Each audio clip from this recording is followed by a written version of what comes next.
Hello.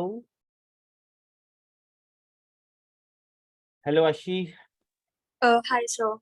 And Anupama, कैसे हैं आप लोग? Good evening.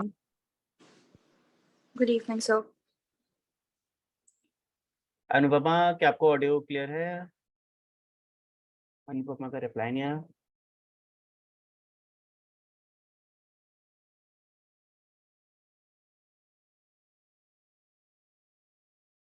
ओके, शायद अनुपमा के पास माइक नहीं है।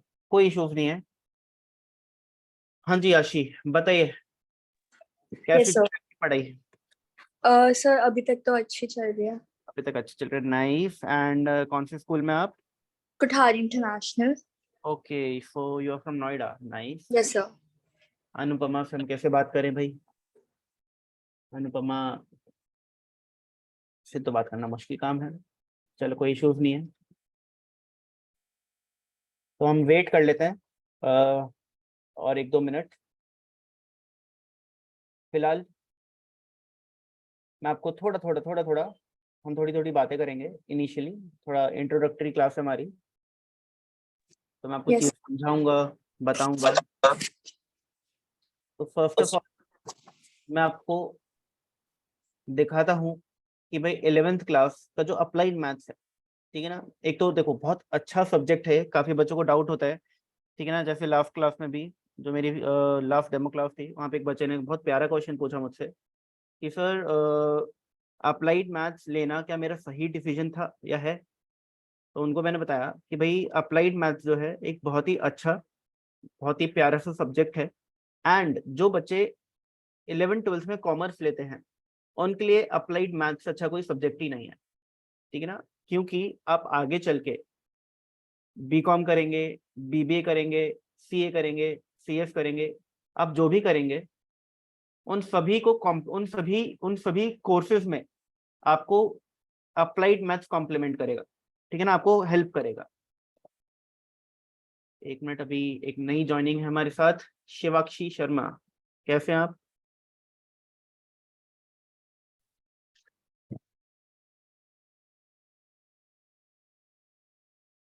हेलो शिवाक्षी, क्या आपको ऑडियो वीडियो क्लियर है? Yes, sir. ओके, कौन से स्कूल में आप? Gems Avarun. ओह, कहाँ पर है ये? This is in UAE, Sharjah.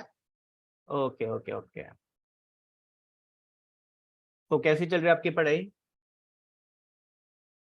Sir, just started a few weeks ago. Since. Just started few weeks ago. So sir अभी कुछ कह नहीं सकते, अभी तो बस समझने की कोशिश कर रहे हैं 11th है क्या, है ना। अभी तो समझ ही नहीं आ रहा जी सर। क्या है, उनको समझने की कोशिश कर रहे हैं, कोई इश्यूज नहीं है। तो मैं अभी यही बता रहा था कि काफ़ी बच्चों को डाउट होता है कि ये जो अप्लाइड मैथ सब्जेक्ट है, ये हम लोगों ने लेकर के सर अच्छा किया, सही किया क्या, हमारा राइट डिसीजन है कि नहीं। तो इसका आंसर मैं आप सभी लोगों को दे रहा था, थोड़ा लेट ज्वाइन किया, आपको भी बता देता हूँ कि अप्लाइड मैथ्स जो है एक बहुत ही प्यारा सब्जेक्ट है, बहुत ही अच्छा सब्जेक्ट है। और आगे चल के अगर आप बीकॉम करते हैं, सीए करते हैं, सीएस करते हैं, इन सभी लेवल्स पर आपको अप्लाइड मैथ ज़्यादा कॉम्प्लीमेंट करेगा, एक अच्छा कॉम्बिनेशन बनता है। जो स्टैंडर्ड मैथ्स होता है, उसके अंदर जो आप लोग पढ़ते हो, वो आपका रियल लाइफ में कोई यूसेज नहीं है उसका। एज अ कॉमर्स स्टूडेंट आपको कोई यूसेज नहीं है उसका। अगर आप इंजीनियरिंग कर रहे होते हैं, अगर आपने साइंस ली होती है, आगे चल के इंजीनियरिंग करते, तो फिर जो स्टैंडर्ड मैथ्स है उसके कॉन्सेप्ट यूज होते हैं। But for a commerce student वो सभी वेस्ट है, सभी कुछ वेस्ट है, ठीक है ना, जो आप 11th-12th में आप स्टैंडर्ड मैथ्स में पढ़ते हैं। तो इसलिए सीबीएसई ने सोचा कि यार ये बच्चों को, हम 11th-12th वाले बच्चों को जो कॉमर्स स्ट्रीम के हैं, उनको ये स्टैंडर्ड मैथ्स पढ़ा तो रहे हैं, बट इनका कोई यूज ही नहीं होता आगे चल के, फालतू में बेचारे बच्चे परेशान होते हैं, इतना मुश्किल भी है थोड़ा स्टैंडर्ड मैथ्स, था ना। तो उन लोगों ने सोचा कि ऐसा कोई मैथमेटिक्स का एक सब्जेक्ट बनाया जाए जो बच्चों को कॉम्प्लीमेंट करे, जो बच्चों को हेल्प करे इन फ्यूचर स्टडीज, ठीक है ना। तो इसलिए अप्लाइड मैथ्स को बनाया गया, ठीक है ना। और अप्लाइड मैथ्स बहुत अच्छा है, एंड आप लोगों ने कहीं ना कहीं एज अ कॉमर्स स्टूडेंट बहुत अच्छा काम किया इसको ऑप्ट करके, ठीक है ना। अब सुनो, आपका जो 11th क्लास है, इसके अंदर अप्लाइड मैथ्स के अंदर आपको क्या क्या पढ़ना है एक बार हम लोग देख लेंगे, ठीक है ना।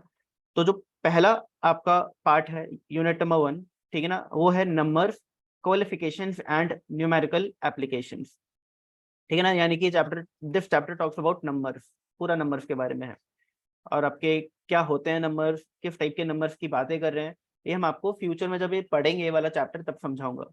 फिर दूसरा है आपका एल्जेब्रा, फिर आपका mathematical reasoning, then calculus, then probability, then descriptive statistics. और उसके बाद अरे वाह अरे वाह अरे वाह, अनुपमा की आवाज आई। अनुपमा कैसे हैं आप?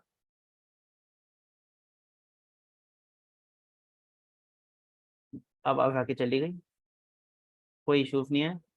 फिर अगला है basics of financial mathematics and then coordinate geometry. ठीक है ना, ये सारा जो है ये आपका सिलेबस है। अगर इसको आपको थोड़ा डिटेल में देखना है, थोड़ा डिटेल में देखना है, तो मैं आपको थोड़ा डिटेल में भी दिखाता हूँ। जो पहला चैप्टर है नंबर्स, इसके अंदर आपको बाइनरी नंबर्स क्या होते हैं, ठीक है ना, एंड इसके अलावा डेसिमल नंबर्स क्या होते हैं, ये दो नंबर्स की, इन दो नंबर्स की चर्चा, इन दो नंबर्स के बारे में हम डिस्कशन करेंगे।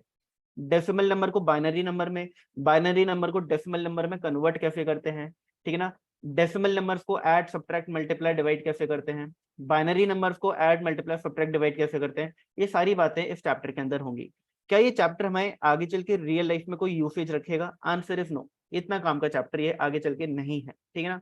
अगला चैप्टर जो है वो है indices, logarithms and anti logarithms. ये चैप्टर है जो आज हम शुरू करने वाले हैं, एंड ये भी एक बहुत इजी चैप्टर है।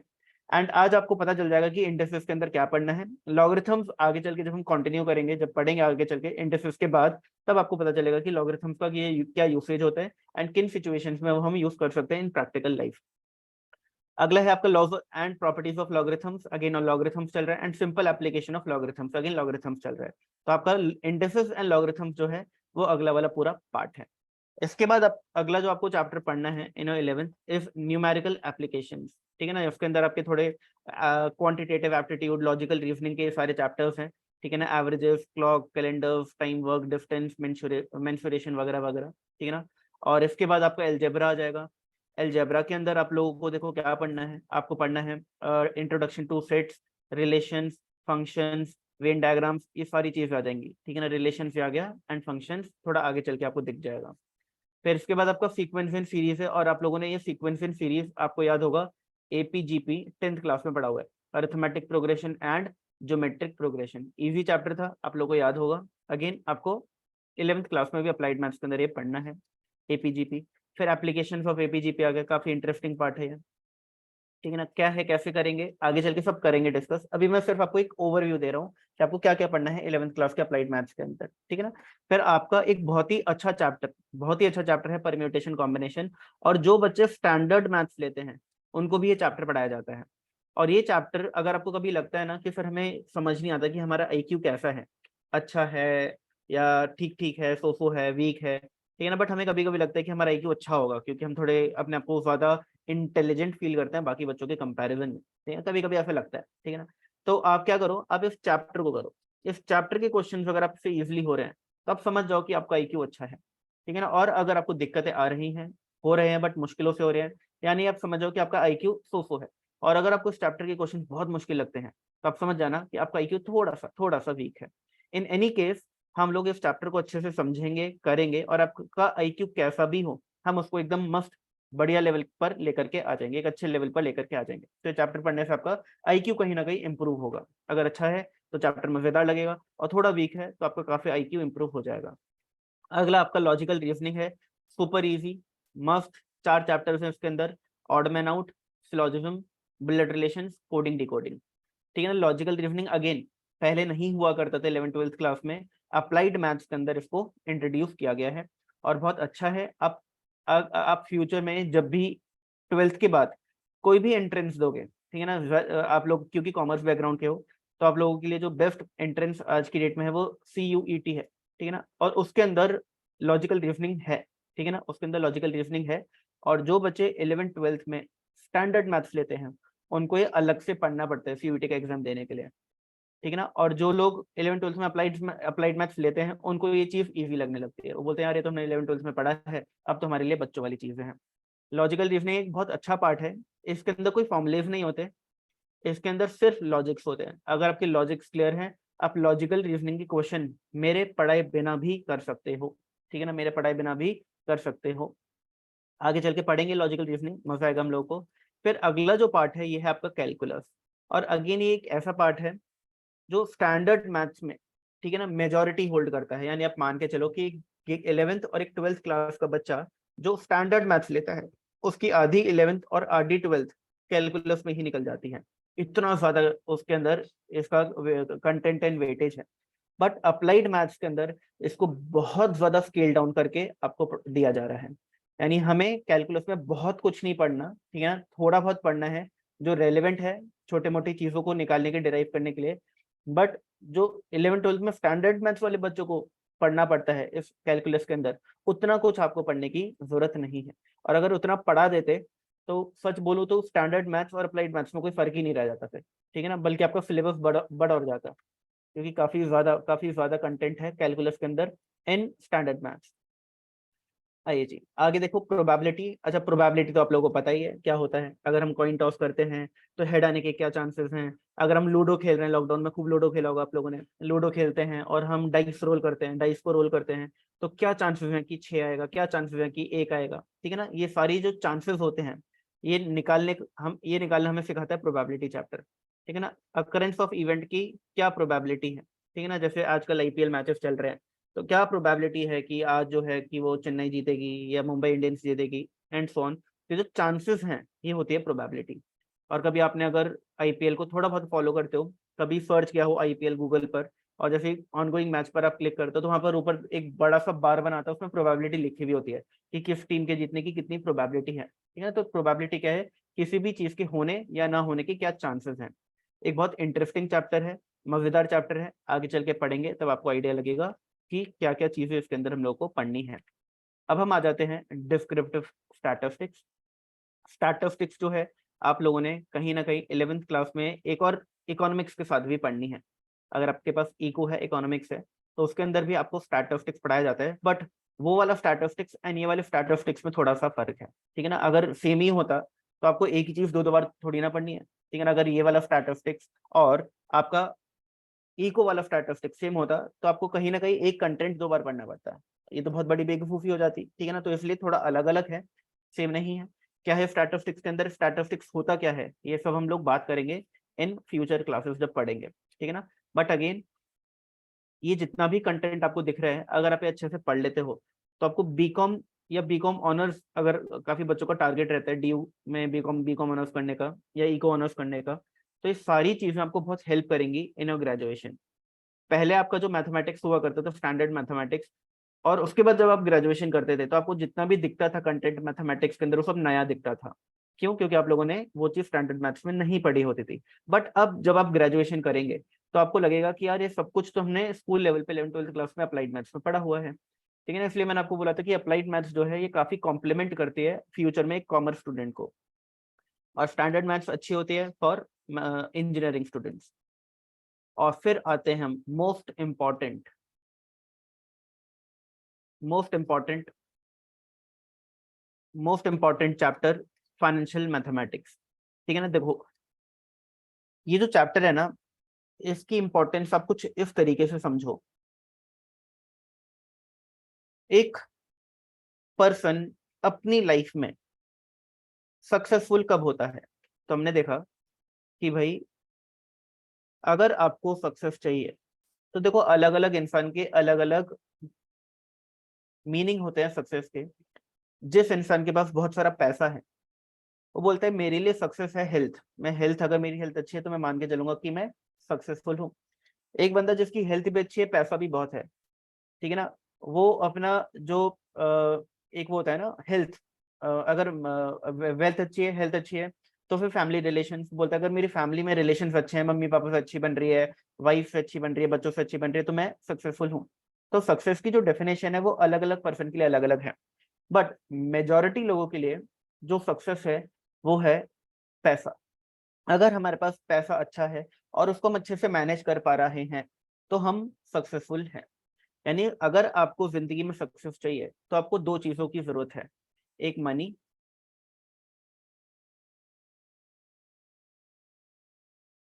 एक है अर्न मनी और एक है मैनेज मनी, एक है मैनेज मनी। अगर आप ये दो चीजें अच्छे से कर पाते हैं तो हम बोल सकते हैं कि आप सक्सेसफुल हो। अगर आप ये दो चीजें अच्छे से कर पाते हैं तो हम बोलेंगे कि आप सक्सेसफुल हो। अब पैसा अर्न कैसे करना है, ये तो टाइम के साथ आप ग्रेजुएशन करोगे या कोई प्रोफेशनल कोर्स करोगे तो डिग्री आएगी, ठीक है ना, और जॉब करोगे तो पैसा कमा लोगे, ठीक है। तो पैसा कमाना मैं आपको नहीं सिखा सकता, ये आपको खुद ही करना है, ठीक है ना। इनफैक्ट पैसा कोई भी किसी को कमाना नहीं सिखा सकता, हर किसी को खुद ही कमाना है। जितनी मेहनत करोगे आप लोग अपनी स्टडीज में, जितना सिंसियरली आप पढ़ोगे, उतना चांसेस ज्यादा होते हैं कि आप पैसा अर्न करोगे, ठीक है ना। अब पैसे को मैनेज कैसे करना है, how to manage your money, ये एक ऐसी चीज है जो सिखाई जा सकती है। ये खुद से नहीं आती लोगों को, ये सिखाई जा सकती है। और ये जो पैसा को मैनेज, ये मनी को मैनेज कैसे करना है, ये पूरा पार्ट आपको फाइनेंशियल मैथमेटिक्स सिखाएगा। और ये एक ऐसा चैप्टर है जो मुझे लगता है कि हर बच्चे को 11th-12th क्लास में या स्कूल लेवल पे पढ़ाया जाना चाहिए, फिर चाहे वो बच्चा अप्लाइड मैथ्स ले या ना ले। अभी फिलहाल के लिए फाइनेंशियल मैथमेटिक्स सिर्फ अप्लाइड मैथ्स के अंदर पढ़ाया जाता है, बट मुझे ऐसा लगता है कि स्टैंडर्ड मैथ्स के अंदर भी ये होना चाहिए। और इसके अलावा फाइनेंशियल मैथमेटिक्स एक अलग से सब्जेक्ट होना चाहिए, जो चाहे बच्चा ह्यूमैनिटीज आर्ट्स ले या कॉमर्स ले या साइंस ले, हर बच्चे को पढ़ाया जाना चाहिए। क्योंकि हाउ टू मैनेज मनी हर किसी को आना जरूरी है और बहुत जरूरी पार्ट है ये लाइफ का, ठीक है। और ये एक सक्सेसफुल इंसान की एक निशानी है कि भाई आपको पैसा मैनेज करना आता है, आपके पास पैसा है, आप सक्सेसफुल हो। अगर एक पर्सन पैसा कमाना जानता है बट मैनेज करना नहीं जानता, वो कभी ना कभी लाइफ में पक्का फेलियर देखेगा। जैसे कि हम एग्जांपल ले सकते हैं, रिलायंस इंडस्ट्रीज लिमिटेड के जो फाउंडर थे वो थे धीरू भाई अंबानी, आप लोगों को पता होगा। एंड उनके दो बच्चे थे, एक मुकेश अंबानी एक अनिल अंबानी। और हम लोग अच्छे से जानते हैं, ठीक है ना, आई होप आप भी जानते होंगे कि आज की डेट में मुकेश अंबानी कहाँ पर है एंड अनिल अंबानी कहाँ पर है, उनका स्टेटस क्या है और उनके पास कितना पैसा है, ठीक है ना। मुकेश अंबानी पैसा कमाना जानते थे और मैनेज भी करना जानते थे, इसलिए आज की डेट में वो सक्सेसफुल हैं। अनिल अंबानी के पास भी खूब पैसा था बट वो मैनेज नहीं कर पाए, और आज की डेट में उन्हें कोई भी सक्सेसफुल नहीं बोल सकता, ठीक है ना। इसलिए पैसा मैनेज करना भी आना बहुत जरूरी है। और फिर कुछ लोग होते हैं जिनको पैसा अर्न करना तो नहीं आता, बट ज्ञान बांटना बहुत आता है कि भाई ये करो, यहाँ पे इन्वेस्ट करो, ऐसे करो वैसे करो, तो आप पैसा मैनेज कर लोगे अच्छे से। बट भाई पैसा है नहीं, मैनेज करना जानते हो, कि आप सक्सेसफुल हो, आंसर इज नो। और फिर एक होते हैं एकदम ही आखिरी कैटेगरी, ठीक है ना, एकदम ही निकम्बे लोग, ठीक है ना, जो ना कमाना जानते ना मैनेज करना जानते। ये तो एकदम ही गए गुजरी कैटेगरी में आएंगे, ठीक है ना आपको कमाना आता ना आपको मैनेज करना आता, तो आप सक्सेस तो दूर दूर तक, आपको सक्सेस का मतलब ही नहीं पता फिर तो हमने देखा कि अगर आपको सक्सेसफुल बनना है तो आपको दोनों चीज आनी चाहिए, how to earn money and how to manage money. और ये अर्न मनी वाला जो पार्ट है, ये तो ऑब्वियस सी बात है, मैं नहीं सिखा सकता कि पैसा कमाओ कैसे, बट मैं ये जरूर सिखा सकता हूँ कि पैसे को मैनेज कैसे करो। और ये पार्ट आपको फाइनेंशियल मैथमेटिक्स में मैं आपको सिखाऊंगा, ठीक है ना। तो यहाँ तक किसी को कोई डाउट है, फटाफट से बताओ। आशी, अनुपमा, So no doubt. वाक्षी,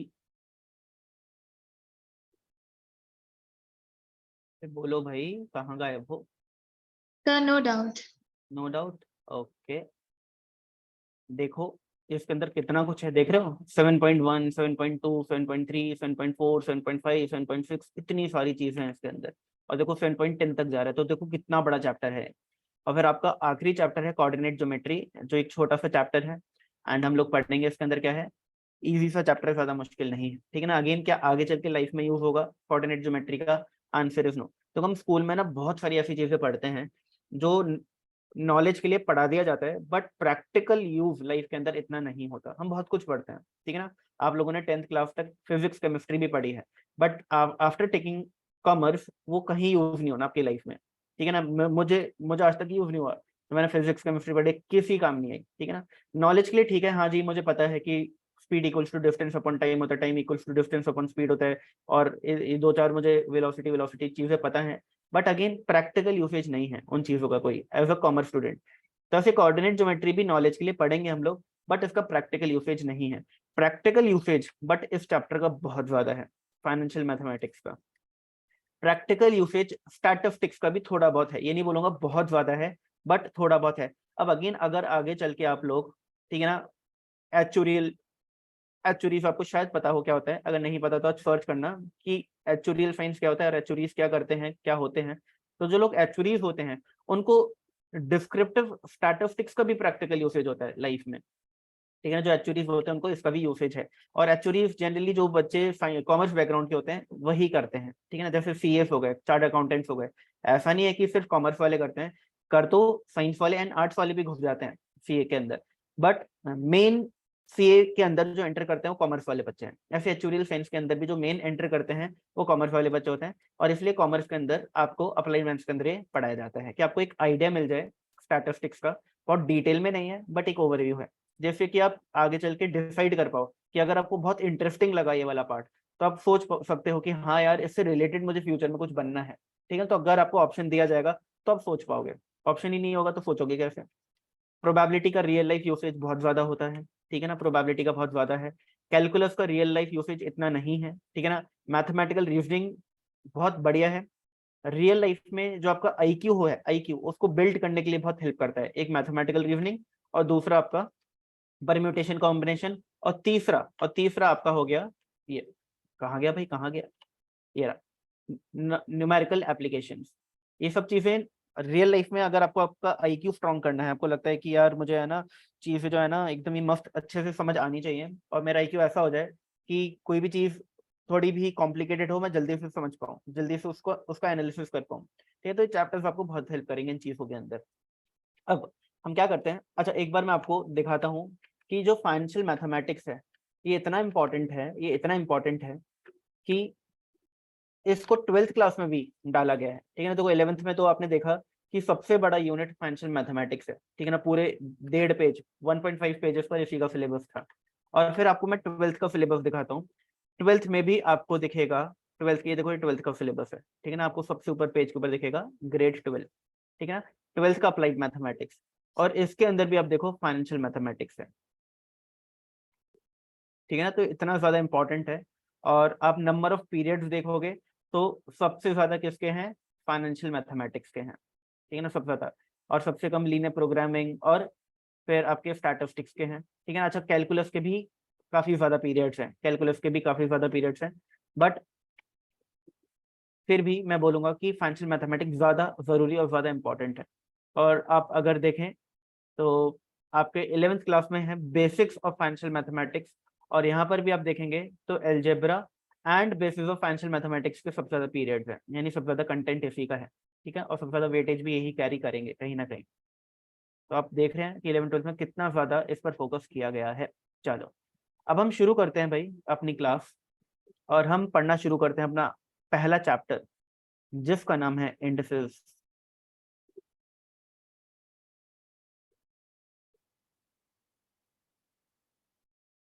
देखो जी, इंडेक्सेस चैप्टर जो है ये बहुत इजी, बहुत इंटरेस्टिंग चैप्टर है, और कहीं ना कहीं ये आपकी जो बेसिक मैथ है इसको इम्प्रूव करने में हेल्प करेगा, ठीक है ना। जो छोटे मोटी प्रॉपर्टीज होती हैं, आप लोगों को अगर कंफ्यूजन होता है कि सर हमें समझ नहीं आता कि पावर्स अगर नेगेटिव हैं तो उनका क्या करें, ठीक है ना, पावर्स अगर फ्रैक्शन में है तो उनका क्या करें, पावर्स अगर डेसिमल में है तो उनका क्या करें, पावर्स कब ऐड होंगी, पावर्स कब सब्ट्रैक्ट होंगी, पावर्स कब मल्टीप्लाई होंगी, अगर ये सारी चीजें आपको दिक्कत देती हैं तो इस चैप्टर से आपका पावर रिलेटेड जितना भी कॉन्सेप्ट है वो एकदम क्लियर हो जाएगा।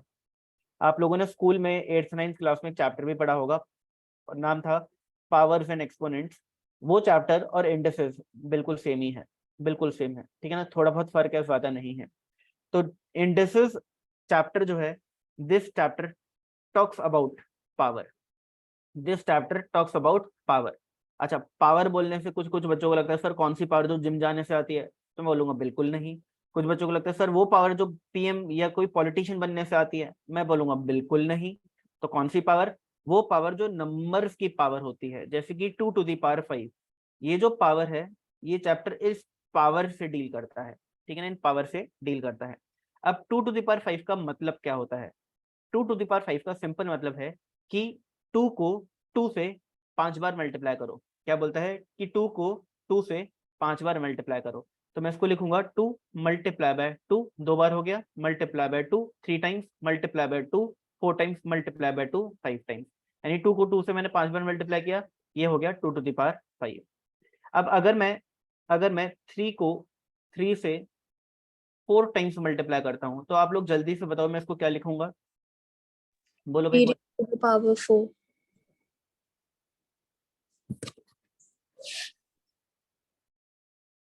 अरे आवाज नहीं आई भाई मुझे, कुछ तो बोलो। So 3 raised to the power 4. Very good, इसको हम बोलेंगे 3 raised to the power 4 और 3 to the power 4। ठीक है, अब अगर मैं a को a से n टाइम्स मल्टीप्लाई करूं, a को a से n टाइम्स मल्टीप्लाई करूं, n टाइम्स, तो आप लोग मुझे बताओ कि इसको मैं कैसे एक्सप्रेस करूंगा। A to the power n. Very good, a to the power n। तो जबकि फर्स्ट प्रॉपर्टी है ऑफ इंडेक्सेस वो एग्जैक्टली सेम चीज बोलती है कि अगर मैं a को a से n टाइम्स मल्टीप्लाई करता हूं तो this can be written as a raise to the power n और simply a to the power n। यहाँ पर जो a है ये आपका बेस है और जो n है वो आपकी इंडेक्स ऑफ पावर है। ये आपकी क्या है, इंडेक्स ऑफ पावर है, ठीक है ना। या फिर सिंपली हम बोल सकते हैं कि 5 क्या है, इंडेक्स है। यानी अगर 2 टू द पावर 5 है तो यहाँ पे 2 जो है ये आपका बेस है, ये आपका बेस है, और 5 जो है ये आपकी, आप इसको सिंपली कुछ लोग पावर बोलते हैं, कुछ लोग इंडेक्स बोलते हैं, इंडेक्स ऑफ पावर, ठीक है ना, कुछ भी बोल सकते हो आप, ठीक है ना। अच्छा, ये जो पूरा का पूरा फॉर्म है 2 टू द पावर 5, ये एक फॉर्म है जिस फॉर्म में आपने एक नंबर को एक्सप्रेस किया है। इस पूरे फॉर्म को बोलते हैं एक्सपोनेंशियल फॉर्म, एक्सपोनेंशियल फॉर्म। ठीक है, तो एक्सपोनेंशियल फॉर्म क्या होता है, जिस पे एक नंबर होता है और उसकी कोई ना कोई पावर होती है। अगर कोई भी नंबर पावर के टर्म्स में लिखा जाएगा, एक्सप्रेस किया जाएगा, तो उसको हम बोलते हैं एक्सपोनेंशियल फॉर्म, ठीक है ना, एक्सपोनेंशियल फॉर्म। तो हमने क्या समझा कि भाई जो 2 है ये बेस है, 2 जो है बेस है, 5 जो है ये पावर है, और 2 टू द पावर 5 एक नंबर का एक्सपोनेंशियल फॉर्म है। किस नंबर का एक्सपोनेंशियल फॉर्म है, तो आप इसको सॉल्व कर लो। 2 multiply by 2 is 4, 4 multiply by 2 is 8, 8 multiply by 2 is 16 and 16 multiply by 2 is 32। यानी 32 का जो एक्सपोनेंशियल फॉर्म है वो हो गया 2 to the power 5, 2 raise to the power 5, ठीक है ना, 2 रेज टू द पावर 5। तो फर्स्ट प्रॉपर्टी एकदम इजी प्रॉपर्टी है। क्या आपको समझ आ गई आशी, Anupama and Shivakshi? Yes, sir. अच्छा, आपको आइडिया लग गया कि इंडेक्सेस चैप्टर के अंदर हम लोग क्या पढ़ने वाले हैं, एक बेसिक आइडिया?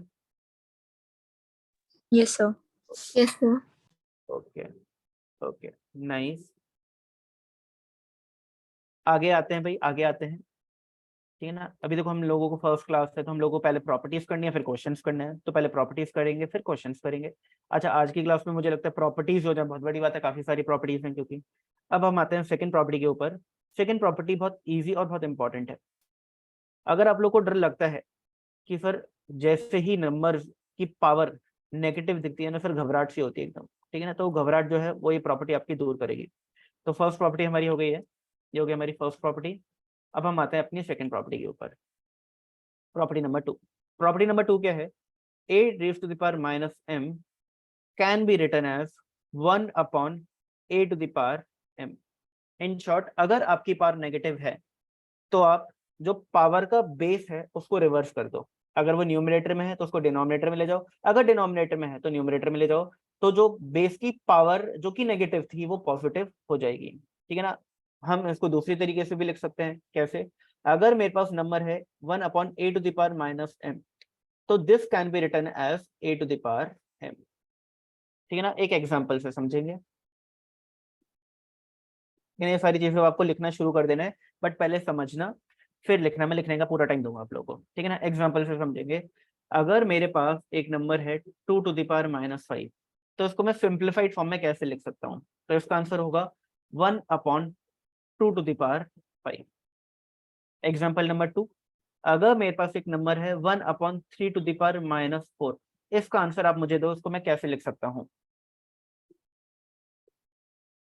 बताओ बताओ बताओ। तो इसको लिख सकते हैं 3 to the power 4. Very good, very nice, 3 to the power 4। अच्छा, अगला एग्जांपल है, थोड़ा एग्जांपल को मुश्किल करेंगे, ठीक है ना। अगर मेरे पास नंबर है 2 to the power minus 5 upon 3 to the power minus 4, आप बताइए इसको कैसे लिख सकते हैं।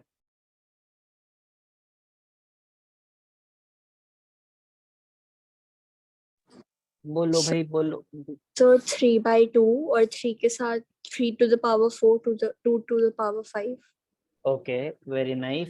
तो हमने क्या देखा, हमने देखा कि सर जो 2 है इसकी पावर नेगेटिव, 3 की पावर भी नेगेटिव, तो सर 3 को ऊपर लेकर के आ जाते हैं, रिवर्स कर देते हैं, और 2 को नीचे लेकर चले जाते हैं। 2 के साथ 2 की पावर जाएगी विद अपोजिट साइन, 3 के साथ 3 की पावर जाएगी विद अपोजिट साइन। लो जी, आ गया, सुपर इजी। अगला एग्जाम्पल, मेरे पास नंबर है 2/5 टू द पावर -4। आप लोग बताइए इसको कैसे लिख सकते हैं। अब ये जो -4 पावर है ना, ये कॉमन पावर है, ये 2 की भी है और ये 5 की भी है, 2/5 दोनों की पावर है। अब बताओ कैसे लिख सकते हैं। So 5/2 to the power 4. Very good. तो आशी ने बोला कि सर 2/5 को आप लिखो 5/2, और जो नेगेटिव पावर थी वो पॉजिटिव हो जाएगी। अब आप में से कुछ बच्चों को लग सकता है कि सर ये कैसे हुआ, ठीक है ना, कैसे हुआ, तो मैं ये भी एक्सप्लेन करता हूँ। 2/5 टू द पावर -4, अगर मैं ब्रैकेट्स खोलूंगा तो ये हो जाएगा 2 to the power -4 upon 5 to the power -4। Further 2 to the power -4 multiply by, इसको मैं लिख सकता हूँ 1/5 टू द पावर -4। बताओ ऐसे लिख सकते हैं कि नहीं? बिल्कुल लिख सकते हैं, एकदम एकदम क्लियर है ये वाली चीज। फर्दर क्योंकि 2 की पावर नेगेटिव थी तो मैं 2 को लेकर के आ गया नीचे, तो हो गया 1/2 टू द पावर 4। एंड क्योंकि 5 की पावर भी नेगेटिव थी और 5 ऑलरेडी डिनोमिनेटर में था, तो उसको मैं लेके आ गया न्यूमरेटर में, तो हो गया 5 टू द पावर 4। और this can be written as 5/2 to the power 4 to the power 4। क्योंकि दोनों की पावर सेम है तो हम पावर को कॉमन ले सकते हैं एंड ब्रैकेट के बाहर लिख सकते हैं। तो हमें क्या समझ आया? हमें समझ आया कि सर ये जो है 2/5 to the power -4, 2/5 to the power -4, हम इसको लिख सकते हैं 5/2 टू द पावर 4। और इसका जो रीजन है, इसका जो लॉजिक है, ये पूरा का पूरा लॉजिक इतना लंबा लॉजिक है, और हमें अगर लॉजिक पता है तो हमें चीजों को अब रटना नहीं पड़ेगा, हमें चीजों को रटना नहीं पड़ेगा। तो क्लाउड जो मैंने बनाया, ये लॉजिक है बिहाइंड दिस कन्वर्जन। ये जो मैंने 2/5 टू द पावर -4 को 5/2 टू द पावर 4 लिखा है, इसके पीछे का लॉजिक मैंने आपको क्लाउड में एक्सप्लेन कर दिया कि ऐसा क्यों हो रहा है। फटाफट से बताओ, क्या आपको सेकंड प्रॉपर्टी क्लियर है सभी बच्चों को? Yes, sir. ओके बेटा, अनुपमा, शिवाक्षी कुछ बोल लो थोड़ा थोड़ा। Yes, sir. Yes, sir. Okay, चलिए नेक्स्ट प्रॉपर्टी पे आते हैं। अच्छा, ये लिखना है आपको तो फटाफट से लिख लो, फटाफट से प्रॉपर्टी नंबर 2 को फटाफट से लिख लो। और अगर आपको लगता है कि सर प्रॉपर्टी 1 भी मुझे लिखनी है तो आप प्रॉपर्टी 1 भी लिख सकते हो। फर्दर ये जो पीडीएफ है ये मैं आप लोगों को भेजूंगा, ठीक है ना, ये पीडीएफ जो है मैं आप लोगों को भेज दूंगा, बट स्टिल मैं चाहूंगा कि आप लोग इन चीज़ों को लिख लो। लिखने से ज़्यादा अच्छा रिटेंशन आता है, मतलब ज़्यादा चीज़ें रिटेन कर सकते हो आप लोग। फटाफट से लिख लो प्रॉपर्टी नंबर 1, है ना। प्रॉपर्टी 1 क्या है? ए को ए से एन टाइम्स अगर आप मल्टीप्लाई करो, this can be written as a to the power n. यहाँ पर आपका ए जो है वो बेस हो गया, एन जो है वो आपकी पावर या इंडेक्स ऑफ पावर हो गई, और ए टू द पावर एन आपका एक्सपोनेंशियल फॉर्म हो गया, ठीक है ना। इस चीज को फटाफट से लिख लो। ए आपका बेस हो गया, एन आपकी पावर हो गई, और ये पूरा का पूरा आपका एक्सपोनेंशियल फॉर्म हो गया।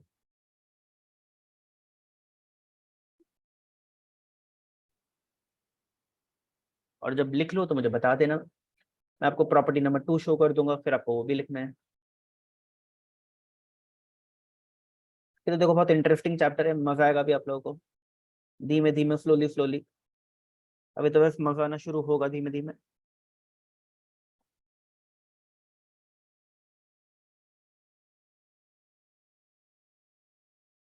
मुझे बताओ जरूर देना यार बच्चों, हो जाए तो।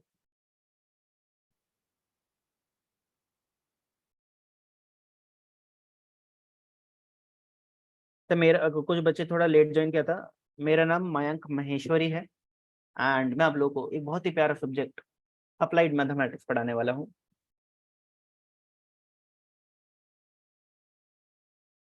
और मैं नोएडा में ही रहता हूँ, ठीक है ना। एंड मुझे पिछले 8 साल से पढ़ाने का एक्सपीरियंस है, यानी I am teaching from past 8 years।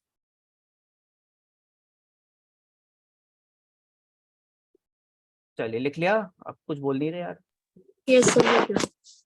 बताओ ना कैसे पता चलेगा मुझे लिख लिया। ये लो अगली प्रॉपर्टी विद एग्जांपल, फटाफट से लिखो।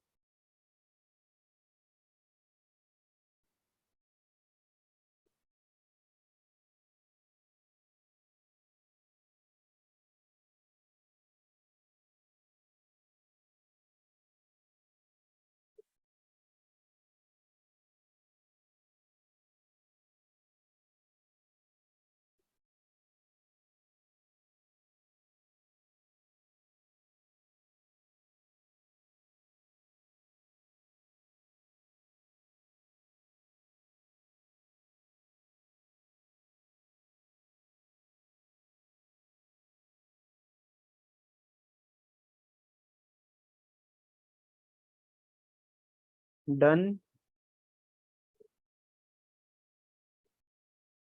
Yes, sir. Yes, sir. Okay, उम्मीद करता हूँ सबने लिख लिया होगा अब तक। चलिए अब आते हैं हम अगली प्रॉपर्टी के ऊपर, which is property number 3। Property number 3 again super easy. a to the power m bracket open bracket close power n can be written as a to the power m multiplied by n, यानी कि a to the power mn। क्या है property, समझाओ sir जरा example के साथ। जब तक एग्जांपल नहीं देते तब तक समझ नहीं आता। लो जी एग्जांपल ले लो। अगर मेरे पास एक नंबर है 2 एंड 2 की पावर है 3, फिर ब्रैकेट्स हैं और ब्रैकेट्स के बाहर भी एक पावर है 2, तो इसको मैं सिंपली लिख सकता हूँ 2 to the power 3 multiply by 2, यानी कि 2 to the power 6। अब अगेन आपके दिमाग में आ सकता है सर इसके पीछे का भी लॉजिक बता दो, जैसे पिछला वाला लॉजिक आपने बताया था, ठीक है ना, ये वाला लॉजिक भी बता दो, ऐसा क्यों हो रहा है, पावर्स मल्टीप्लाई क्यों हो रही है। तो लॉजिक समझो। 2 to the power 3 का सिंपल मतलब है कि 2 को 2 से 3 टाइम्स आपको मल्टीप्लाई करना है। लॉजिक कर दिया। अच्छा 2 to the power 3 हो गया, और 2 to the power 3 की पावर कितनी है, 2 to the power 3 की पावर है 2, तो this can be written like this. Next, अब 2 multiply by 2 multiply by 2, 2 the power 2 का क्या मतलब है, इसका सिंपल मतलब है सर कि 2 मल्टीप्लाई बाय 2 मल्टीप्लाई बाय 2 को 2 मल्टीप्लाई बाय 2 मल्टीप्लाई बाय 2 से दो बार मल्टीप्लाई करना है, क्योंकि पार्ट 2 है। तो यानी कि हम क्या लिखेंगे, 2 मल्टीप्लाई बाय 2 मल्टीप्लाई बाय 2 को 2 मल्टीप्लाई बाय 2 मल्टीप्लाई बाय 2 से 2 टाइम्स मल्टीप्लाई करो। और अब मुझे साफ साफ दिख रहा है कि सर 2 से 6 बार मल्टीप्लाई हो चुका है, तो हम इसको क्या लिख देंगे, 2 to the power 6। तो हमको क्या दिखा, हमको दिखा कि भाई ये काम अगर हम इस तरीके से करने लगे तो इट विल टेक टाइम। तो इसलिए क्या करो, प्रॉपर्टी का यूज करो। जब भी ऐसी सिचुएशन दिखे, ब्रैकेट के अंदर एक पावर ब्रैकेट के बाहर एक पावर, तो पावर्स को मल्टीप्लाई कर दो और आपका आंसर जल्दी आ जाएगा। बताओ बात समझ आ गई सबको? Yes, sir. Okay very good. आओ जी नेक्स्ट प्रॉपर्टी पे आते हैं, ये तो सुपर इजी प्रॉपर्टी थी। नेक्स्ट प्रॉपर्टी आपकी 3 प्रॉपर्टी हो चुकी हैं। नेक्स्ट प्रॉपर्टी आपकी 4th प्रॉपर्टी नंबर 4। आपको प्रॉपर्टी 3 एंड 4 इकट्ठा मैं आपको लिखने का टाइम दे दूंगा, आराम से लिखना, ठीक है ना, कोई टेंशन नहीं है। प्रॉपर्टी नंबर 4 है, अगर आपके पास बेस के अंदर 2 नंबर्स हैं a एंड b और ये मल्टीप्लाई हो रहे हैं और इनकी कॉमन पावर है n, इनकी कॉमन पावर है n, तो इसको हम लिख सकते हैं ब्रैकेट खोलने के बाद a to the power n multiply by b to the।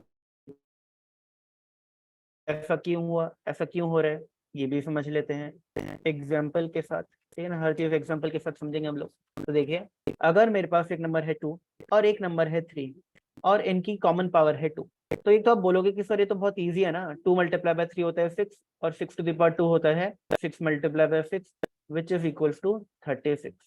But हमें प्रॉपर्टी क्या बोलते हैं, प्रॉपर्टी में बोलते हैं कि यार इतना आसान तरीके से क्यों कर रहे हो, थोड़ा मुश्किल करो ना, थोड़ा मुश्किल बढ़ाओ। तो मुश्किल कैसे बढ़ाए, प्रॉपर्टी ने बोला कि भाई ये जो 2 नंबर्स है ब्रैकेट के अंदर, जब ब्रैकेट खोलोगे तो जो पावर है ब्रैकेट के बाहर इन दोनों नंबर्स की पावर बनाओ। तो यानी 2 बेस था 2 to the power 2 multiply bye 3 भी बेस में था 3 to the power 2। और हम लोग को अच्छे से पता है कि 2 to the power 2 होता है 4 एंड 3 to the power 2 होता है 9 एंड 4 मल्टीप्लाई बाय 9 होता है 36। इन शॉर्ट हमें क्या समझ आया कि अगर ब्रैकेट के अंदर नंबर्स हैं और उनकी एक कॉमन पावर है, तो जब हम ब्रैकेट्स खोल लेंगे तो ब्रैकेट के अंदर जितने भी नंबर्स हैं उन सबकी वो कॉमन पावर बन जाएगी। लॉजिक के साथ मैंने आपको समझा दिया कि ये चीज पॉसिबल है विथ प्रूफ कि अगर आप डायरेक्टली सॉल्व करोगे तब भी 36 आएगा और आप प्रॉपर्टी यूज करके सॉल्व करोगे तब भी 36 आएगा। अब आपके दिमाग में एक सवाल और आएगा कि सर हम प्रॉपर्टीज का यूज करते हैं चीजों को सिंप्लीफाई करने के लिए, हमने ऊपर भी प्रॉपर्टीज क्यों समझी कि हमें क्लाउड वाला ये मुश्किल चीज ना करनी पड़े, हम इजिली आंसर पे आ जाए। बट ये प्रॉपर्टी तो उल्टा कर रही है, ये तो सिंप्लीफाइड चीज को मुश्किल कर रही है। हम 2 मल्टीप्लाई बाय 3 को इजिली निकाल सकते थे 6 करके 36, बट प्रॉपर्टी ने क्या बोला, मुश्किल करो भाई, मुश्किल करो, यानी पहले ब्रैकेट्स खोलो, पावर जो है वो ब्रैकेट के अंदर जितने भी नंबर थे उनकी पावर रेस करो और फिर इनको सॉल्व करो। तो इस प्रॉपर्टी का काम चीजों को मुश्किल करना क्यों है, जबकि बाकी प्रॉपर्टीज का काम चीजों को आसान करना था। तो मैं आपको इसका आंसर यही दे सकता हूँ कि भाई क्वेश्चन की बात है, कभी कभी क्वेश्चंस के अंदर नंबर्स होते हैं और उनके साथ अटैच्ड वेरिएबल्स होते हैं। अब नंबर्स और वेरिएबल्स तो मल्टीप्लाई हो नहीं सकते, यहाँ पे जैसे 2 और 3 मल्टीप्लाई होकर 6 हो गया, बट 2 और x है तो 2 और x मल्टीप्लाई होकर तो 2x ही रहेगा, उसमें तो कुछ और कर नहीं सकते आप। तो इन दो सिचुएशंस आपको ये प्रॉपर्टी हेल्प करेगी चीजों को सिंप्लीफाई करने के लिए। यानी इस पर्टिकुलर एग्जांपल में तो इस प्रॉपर्टी ने चीजों को मुश्किल किया, बट आगे चल के क्वेश्चंस के अंदर यही सेम प्रॉपर्टी चीजों को आसान करेगी, आपका आंसर निकालने में हेल्प करेगी। ठीक है ना। तो अभी क्वेश्चंस का हमें वेट करना पड़ेगा इस प्रॉपर्टी का प्रैक्टिकल इंप्लीकेशन देखने के लिए कि प्रैक्टिकली प्रॉपर्टी किस तरीके से चीजों को सिंप्लीफाई करती है, ये देखने के लिए हमें वेट करना पड़ेगा क्वेश्चंस का, तब आपको समझ आएगा। बताओ इतनी बातें समझ आ गई आप लोगों को, फटाफट से बता दो। Yes, sir. Okay, Anupama, Shivakshi, Sharma ji.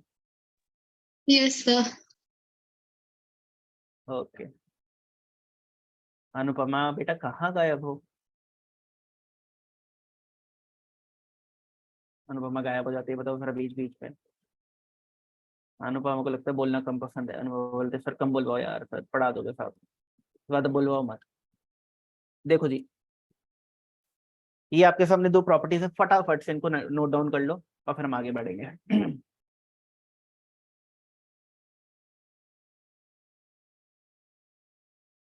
And note down करने के बाद भाई बता देना मुझको।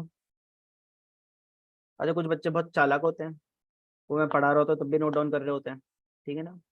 तो अभी तो देखो चैप्टर इजी है, अभी तो चैप्टर इजी है, तो आप मेरे पढ़ाते पढ़ाते समझाते समझाते भी नोट डाउन करोगे तो काम चल जाएगा, क्योंकि इतनी चीज़ें मुश्किल नहीं है। एंड होता क्या है ना, जब आप लोग नोट डाउन कर रहे होते हो तो आपका आधा ध्यान तो होता है नोट डाउन करने में, अच्छी अच्छी राइटिंग आ जाए, अच्छे अच्छे नया नया रजिस्टर है, ठीक है ना, अच्छा अच्छा हम अच्छे राइटिंग में लिखें, अच्छा डिस्टेंस मेंटेन करें वर्ड्स के बीच, लेटर्स के बीच, डिजिट्स के बीच, और आधा ध्यान होता है हम लोगों का चीज़ें समझने में। अभी तो देखो चैप्टर इजी है तो आधा ध्यान लगा करके चीज़ें समझ आ रही हैं, बट आगे चल के चीज़ें कॉम्प्लिकेट होंगी, ठीक है ना, चीज़ें कॉम्प्लिकेट होंगी।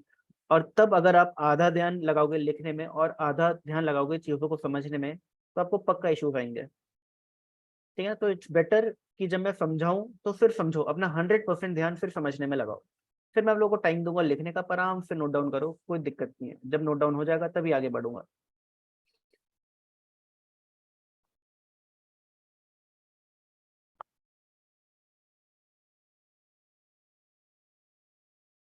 बता देना मुझको नोट डाउन हो जाए तो।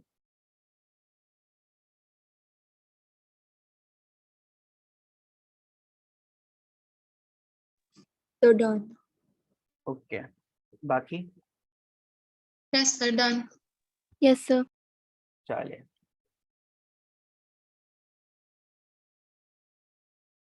Four property done done done done. अब आ जाते हैं फिफ्थ प्रॉपर्टी के ऊपर। देखो फिफ्थ प्रॉपर्टी कितनी इजी है, कितनी इजी बताओ जरा। फोर्थ प्रॉपर्टी को थोड़ा मॉडिफाई कर दिया, क्या बोल दिया, क्या बोल दिया कि सर अगर a मल्टीप्लाई बाय b की जगह a डिवाइडेड बाय b है और इनकी कॉमन पावर है n, तो this can be written as a to the power n upon b to the power n। ठीक है ना। एग्जांपल ले लेते हैं छोटा सा, एग्जांपल है हमारा 6/2 टू द पावर 3 क्या होता है। देखो एक तो स्मार्ट बच्चा क्या करेगा, वो बोलेगा फिर 6/2 होता है 3 एंड 3 टू द पावर 3 होता है 3 मल्टीप्लाई बाय 3 मल्टीप्लाई बाय 3 यानी कि 27। ठीक है ना। और एक बच्चा जो है वो बोलेगा कि सर हम तो प्रॉपर्टी अप्लाई करके करेंगे, ठीक है ना, प्रॉपर्टी अप्लाई करेंगे और फिर इसका आंसर निकालेंगे। अब प्रॉपर्टी अप्लाई करने के लिए आपको क्या करना पड़ेगा, ब्रैकेट्स खोलोगे, तो ब्रैकेट के अंदर जितने भी नंबर्स हैं उन सबकी पावर आप रेज करोगे ब्रैकेट के बाहर वाली पावर से यानी 3 से। और 6 to the power 3 का मतलब होता है 6 multiply by 6 multiply by 6 and 2 to the power 3 का मतलब होता है 2 मल्टीप्लाई बाय 2 मल्टीप्लाई बाय 2। ठीक है ना, हम लोगों को अच्छे से पता ही है, इसमें कुछ मुश्किल है नहीं। अब 2 1s 2 3s 2 1s 2 3s 2 1s 2 3s, और देखा जाए तो ये अगेन क्या हो गया 3 मल्टीप्लाई बाय 3 मल्टीप्लाई बाय 3 यानी कि 27। या दूसरे तरीके से अगर देखना है आप लोगों को तो दूसरे तरीके से देखो, बात एक ही है, ठीक है, कोई फर्क नहीं पड़ता।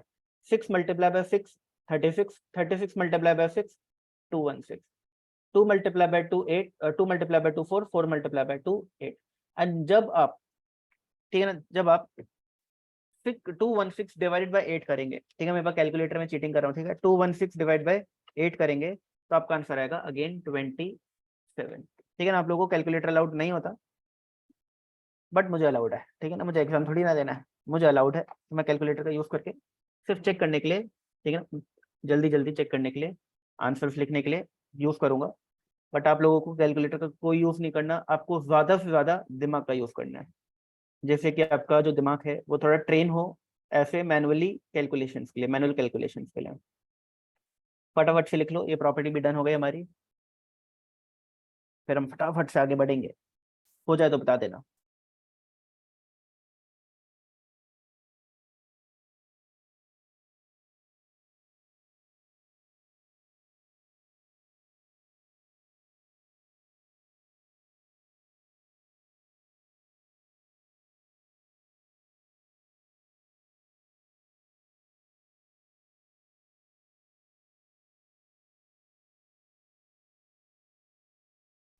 Done, sir. ओके, बाकी बता दो। Done, sir. Done, sir. Okay, चलिए थोड़ा इंटरेस्टिंग बनाते चैप्टर को। सिक्स्थ प्रॉपर्टी, सिक्स्थ प्रॉपर्टी है वेरी इंपॉर्टेंट, क्या बोलती है, nth रूट ऑफ ए, क्या बोलती है, nth root of a can be written as a to the power 1 by n। क्या बोलती है, प्रॉपर्टी बोलती है nth root of a can be written as a to the power 1 by n। बहुत easy property है, हम लोग को पता भी है, ठीक है ना, एग्जांपल से समझाऊंगा, एग्जांपल से समझाऊंगा। देखो जी, square root of 4, square root of 4 क्या होता है, this can be written as, हमें इसका आंसर पता है, इसका आंसर 2 होता है, ठीक है ना, बट इसको लिख कैसे सकते हैं, ये प्रॉपर्टी इस बारे में बात करते हैं कि इसको और कैसे लिख सकते हैं। तो स्क्वायर रूट ऑफ 4 को लिख सकते हैं हम 4 टू द पावर 1 बाय 2। बिल्कुल इसी तरीके से क्यूब रूट ऑफ 8 को हम क्या लिख सकते हैं, 8 टू द पावर 1 बाय 3। बिल्कुल इसी तरीके से फोर्थ रूट ऑफ 16 को हम क्या लिख सकते हैं, 16 to the power 1 bye 4।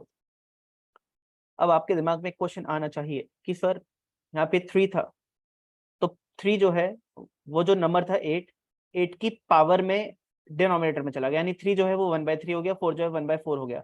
But sir यहाँ पर 2 तो था नहीं, हमारा हमारा यहाँ पर 2 तो था नहीं, तो यहाँ पे आपने 1 बाय 2 क्यों लिख दिया, 1 बाय 2 क्यों लिख दिया, यहाँ पे 2 तो है नहीं। अगर 2 होता और अब 1 बाय 2 लिखते तो समझ आता, तो प्रॉपर्टी हम रिलेट कर सकते थे कि जो n है वो a की पावर में 1 बाय n हो जाएगा, जो n है वो a की पावर में 1 बाय n हो जाएगा, n जो है वो a की पावर रेस करके 1 बाय n हो जाएगा, यानी n जो है वो रिवर्स होकर के पावर बन जाएगा, n जो है वो रिवर्स होकर के पावर बन जाएगा, ये हमें समझ आ गया। बट यहाँ पर 2 तो था नहीं, तो आपने यहाँ पे 1 बाय 2 क्यों लिख दिया। तो इसका मैं आपको एक सिंपल सा एक्सप्लेनेशन दे सकता हूँ, बहुत ही सिंपल एक्सप्लेनेशन। एक्सप्लेनेशन क्या है,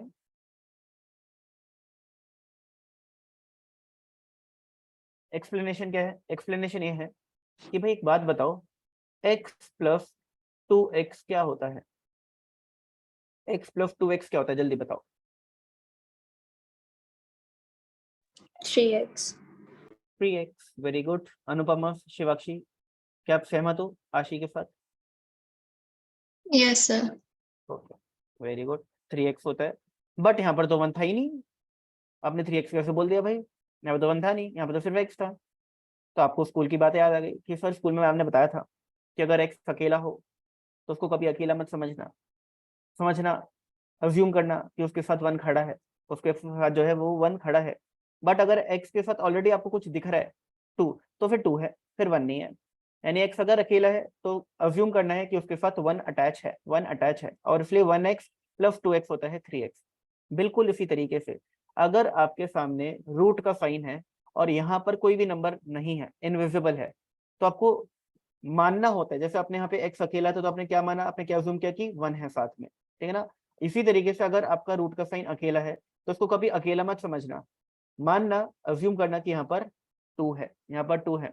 इसलिए अगर यहाँ पे 2 नहीं भी लिखा होगा तब भी हम क्या लेट करेंगे कि यहाँ पर ये स्क्वायर रूट है, ये क्या है, ये स्क्वायर रूट है, और इसलिए 4 टू द पावर 1/2 हो जाएगा। बट अगर कुछ और लिखा है, अगर x के साथ 2 लिखा है, अगर x के साथ 3 लिखा है, तो जो लिखा है वही है, फिर तो आपको कुछ लेट करने की जरूरत ही नहीं है। इसी तरीके से अगर रूट के साथ 3 है तो फिर ये क्यूब रूट है, रूट के साथ 4 है तो ये फोर्थ रूट है, एंड सो ऑन, ठीक है ना, एंड सो ऑन। तो ये प्रॉपर्टी बहुत ईजी है, इसमें कुछ भी मुश्किल नहीं है।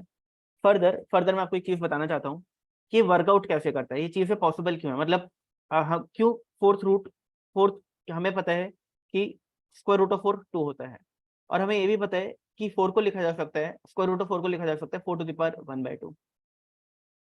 तो इस चीज को फिर एक बार क्लियर करो कि ऐसा कैसे है कि स्क्वायर रूट ऑफ 4 2 भी होता है और स्क्वायर रूट ऑफ 4 को 4 टू द पावर 1/2 भी लिखा जा सकता है, ऐसा क्यों है, ठीक है ना। तो एक वर्कआउट कैसे करता है, तो उसकी वर्किंग समझना, बहुत ईजी वर्किंग है, बहुत ईजी, ठीक है ना। कभी कभी आपने ध्यान ना दिया हो तो अलग बात है, बट बहुत ईजी वर्किंग है।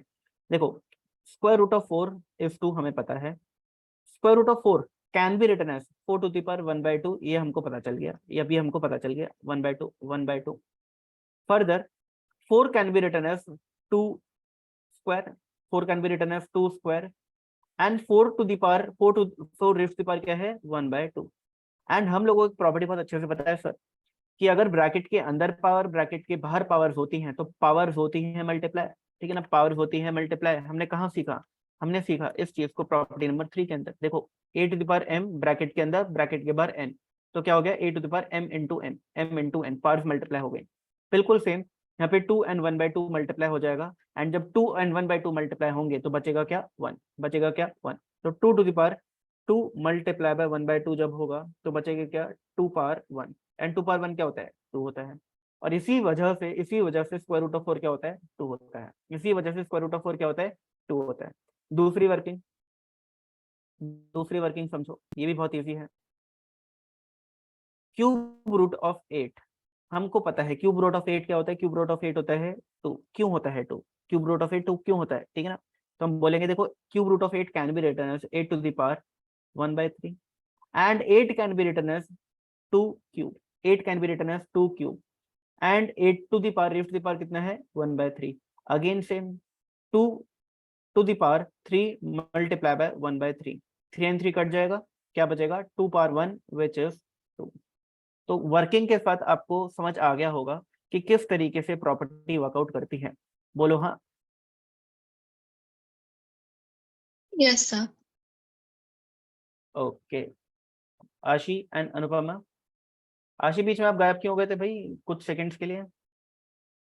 सर एक्चुअली मेरे को आपकी आवाज नहीं आ रही थी, so I had to rejoin. Okay okay, अब आ रही है ना, यस सर। एकदम क्लियर है, ठीक है। इसको नोट डाउन कर लो, एंड आई होप आपको समझ आ गया होगा ये प्रॉपर्टी किस तरीके से वर्कआउट करते हैं। फटाफट से नोट डाउन कर लो विद वर्किंग्स, जैसे कि आगे चल के कभी भी आपको इन चीज़ों में डाउट ना है। तो जो भी आज हम पढ़ रहे हैं इसको रिवाइज कर लेना, ऑल्दो बहुत ईजी है बट स्टिल रिवाइज कर लेना। नोट डाउन कर लो तो बता देना, आगे बढ़ेंगे।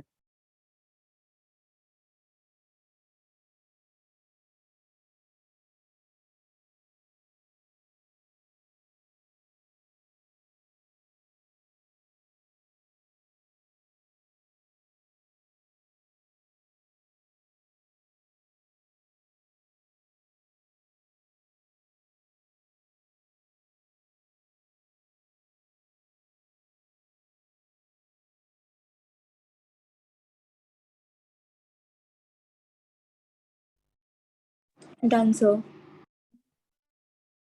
ओके, बाकी अच्छा नीचे वर्किंग एक और भी है, इसको भी नोट डाउन कर लो।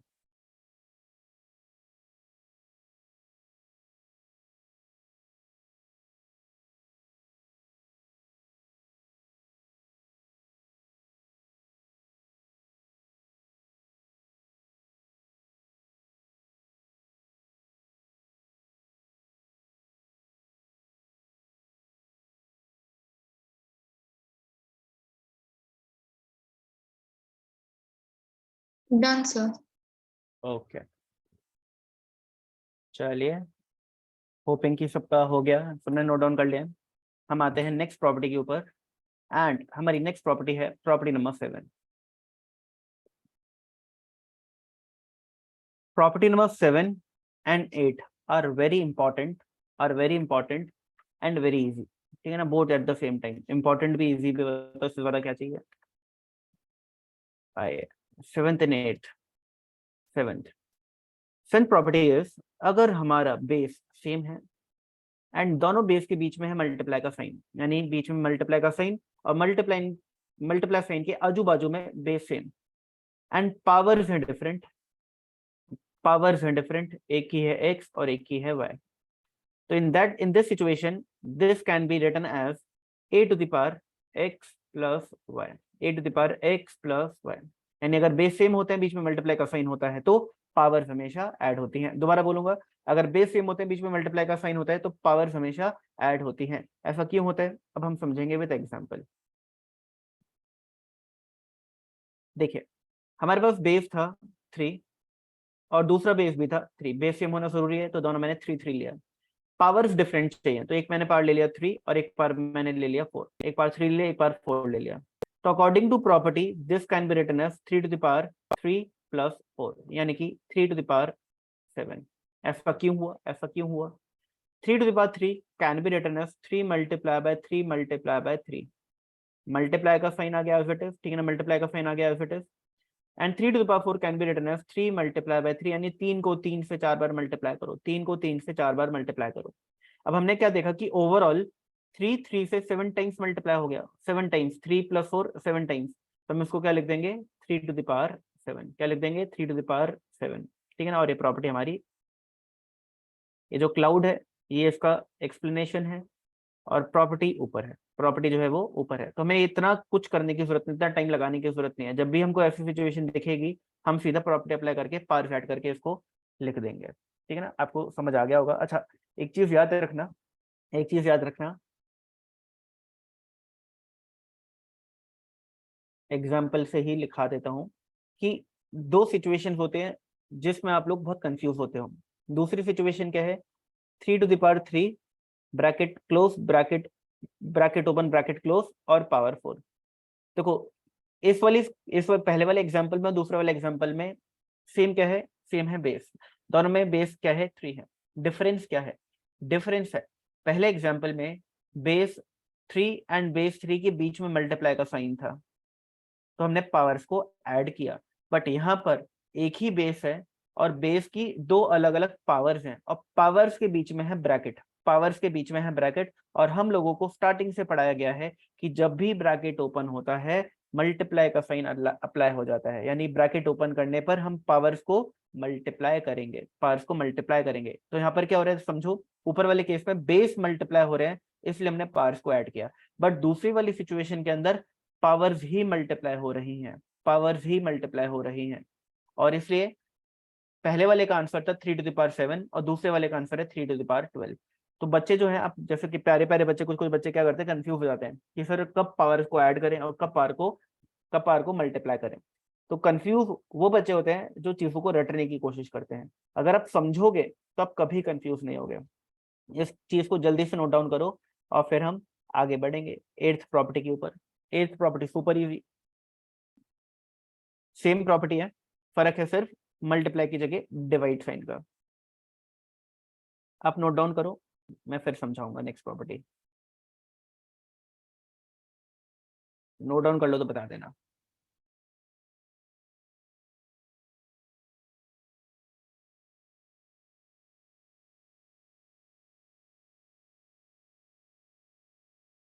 एट्थ प्रॉपर्टी के बाद हम लोग मिलेंगे नेक्स्ट क्लास में और बाकी की बची हुई प्रॉपर्टीज को कंप्लीट करेंगे। टोटल 13 प्रॉपर्टीज हैं, बट हमने अभी तक सिर्फ 8 प्रॉपर्टीज करी हैं। तो 9, 10, 11, 12, 13, 9, 10, 11, 12, 13 5 प्रॉपर्टीज अभी आप लोगों की बची हैं। अच्छा, आप लोग मुझे एक चीज और बता दो, आशी, अनुपमा एंड शिवाक्षी शर्मा जी, ठीक है ना, कि आपके स्कूल में कौन सी बुक यूज कर रहे हैं अप्लाइड मैथ्स में? एनसीईआरटी तो है नहीं? So ML Agrawal. आशी So आपने it's Lalit Sharma in our school. Okay, Lalit Sharma, So ML Agrawal in our school. ML Agrawal, okay. And बाकी अनुपमा, आपने शायद आंसर नहीं दिया। Sir, there isn't a max subject in my school. ओह अच्छा, ओके, नाइस। मैथ सब्जेक्ट नहीं है आपके स्कूल में, तो फिर मैथ्स पढ़ा रहे, मतलब समझ नहीं आया, मतलब स्कूल वालों ने बोल रखा है कि अप्लाइड मैथ्स ले लो बट खुद से प्रिपेयर करना है, ऐसा कुछ? No, sir. For the future, I'm taking a management course, and for that we need max. Okay okay okay, for this reason you are taking classes, okay, nice.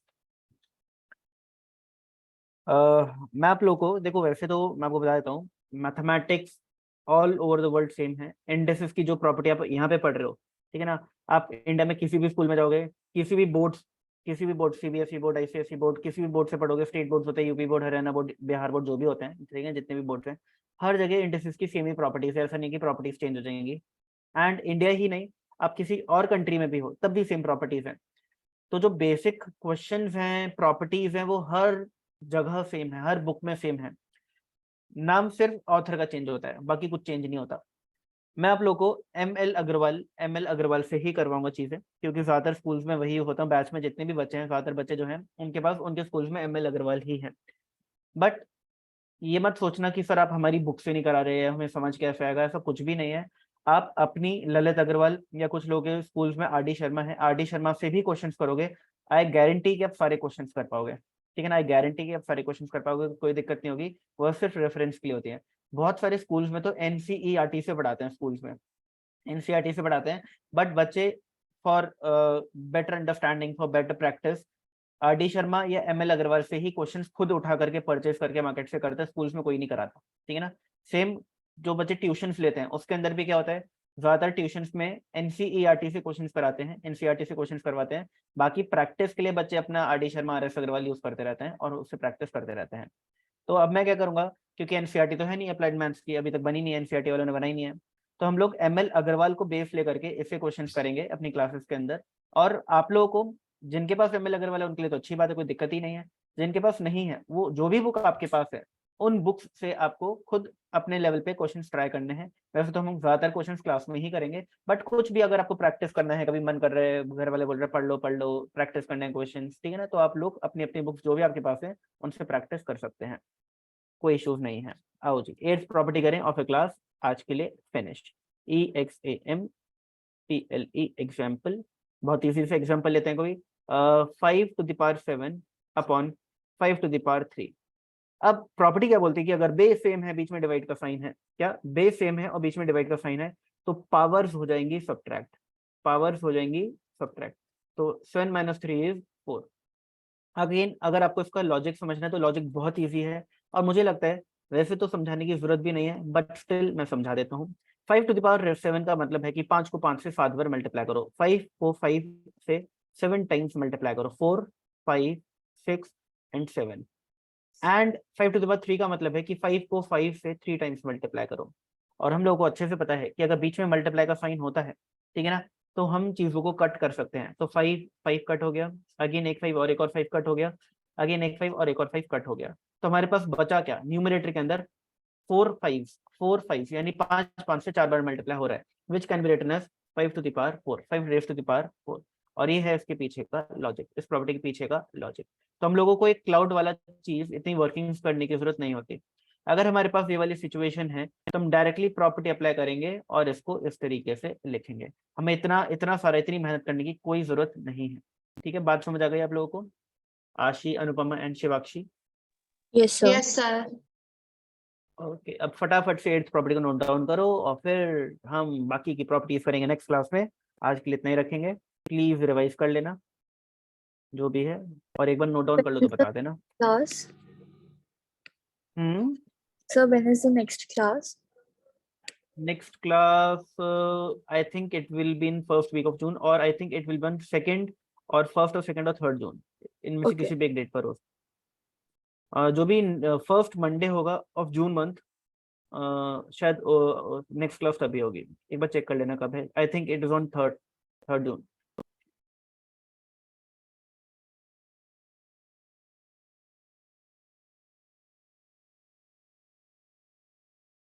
बाकी Gunjan sir से आप बात कर लेना, गुंजन सर आपको एक और बेटर आइडिया दे देंगे, है ना, कि नेक्स्ट क्लास कब होगा। Yes, sir. Okay. अच्छा, आप लोगों में से किसी को भी किसी भी प्रॉपर्टी में कोई भी डाउट है तो मुझसे जल्दी से पूछ लो, फटाफट से।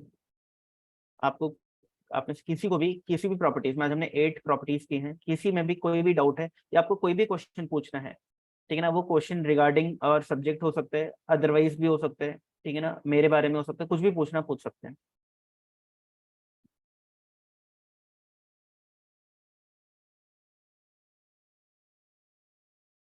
नहीं पूछना, चलो, समझदार बच्चे हैं भाई, समझदार बच्चे हैं।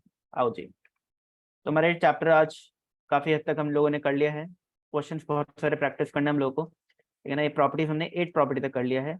याद रखना 7th और 8th प्रॉपर्टी के अंदर पावर्स ऐड और पावर सब्ट्रैक्ट होते हैं, बट इन दोनों ही प्रॉपर्टीज में सबसे जरूरी है बेस का सेम होना। Base must be same, base same होगा तभी पावर्स आप ऐड या सब्ट्रैक्ट करोगे, ठीक है ना। ऐड कब होंगी, जब मल्टीप्लाई का साइन होगा बेस के बीच में, और सब्ट्रैक्ट कब होंगी, जब डिवाइड का साइन होगा। लॉजिक्स मैंने आपको एक्सप्लेन कर दिया क्यों की पावर्स क्यों ऐड होते हैं एंड क्यों सब्ट्रैक्ट होती है दोनों सिचुएशंस के अंदर। एक केस ये वाला था, थर्ड केस, इसके अंदर पावर्स जो है मल्टीप्लाई होती हैं।